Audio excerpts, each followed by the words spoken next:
Hello বন্ধুরা, আজকে আবার একটা নতুন ভিডিও নিয়ে চলে এসেছি। তো কিছুদিন আগে আমার বার্থডে গেল 9 জুলাইতে। তো এবার বার্থডেটা আমার খুবই স্পেশাল গেল। সব বন্ধুবান্ধবরা আমাকে অনেক ভালোবাসা দিয়েছে, অনেক উপহার দিয়েছে। তো তাদের জন্যই আমার তরফ থেকে একটু আমার হাতে স্পেশাল রান্না তাদেরকে করে খাওয়ালাম, একদম ঘরোয়াভাবে করেছিলাম। ঘুগনি মটরের, আর তার সাথে করেছিলাম আটার লুচি। আটাটা আমি একদম সামান্য নুন দিয়ে মেখেছিলাম, কোনো চিনি দিইনি।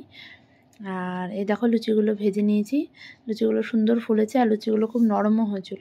প্যাকও করে নিলাম দুটো হটপটে। সাথে ঘুগনিটা আমি করেছিলাম সামান্য মশলা দিয়ে, একটু জিরে ভাজা গুঁড়ো দিয়ে আর দই দিয়েছিলাম।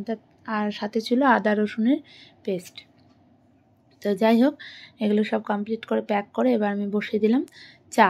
সাথে চাও নিয়ে গেছিলাম, চাটা ছিল দুধ চা। আমি ভালো করে জাল দিয়ে দিলাম, আর আদা আর এলাচটা ভালো করে আমি একটু থেতো করে নিলাম। থেতো করে দুধের মধ্যে দিয়ে ভালো করে দুধটাকে নেড়ে নিচ্ছি। নেড়ে এবার সামান্য চিনিটা তো খুবই অস্বাস্থ্যকর, তবুও চিনি সামান্য অ্যাড করলাম, নাহলে চাটা খেতে খুব একটা টেস্ট হবে না। আর এই চা পাতাটা দিয়ে বানালাম, এই চা পাতাটা মশালা চা।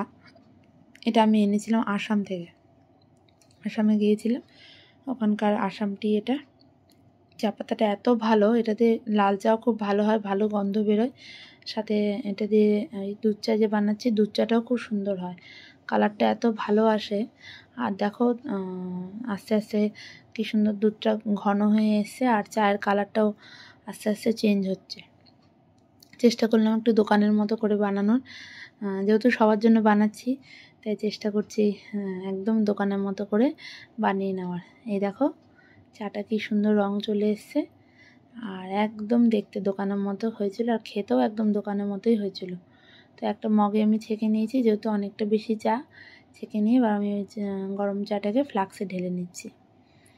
তো ফ্লাক্সে ঢালা কমপ্লিট। এই দেখো আমার সব খাওয়ারও প্যাক, প্লেট নিয়ে নিয়েছি, গ্লাস নিয়ে নিয়েছি। এই দেখো আমি ওখানে গিয়ে পরিবেশনও করে দিলাম, সবাই খেয়ে খুবই খুশি। আশা করি ভিডিওটা ভালো লাগলো। সবাই ভালো থেকো, সুস্থ থেকো, টাটা। আবার দেখা হবে নেক্সট ভিডিওতে।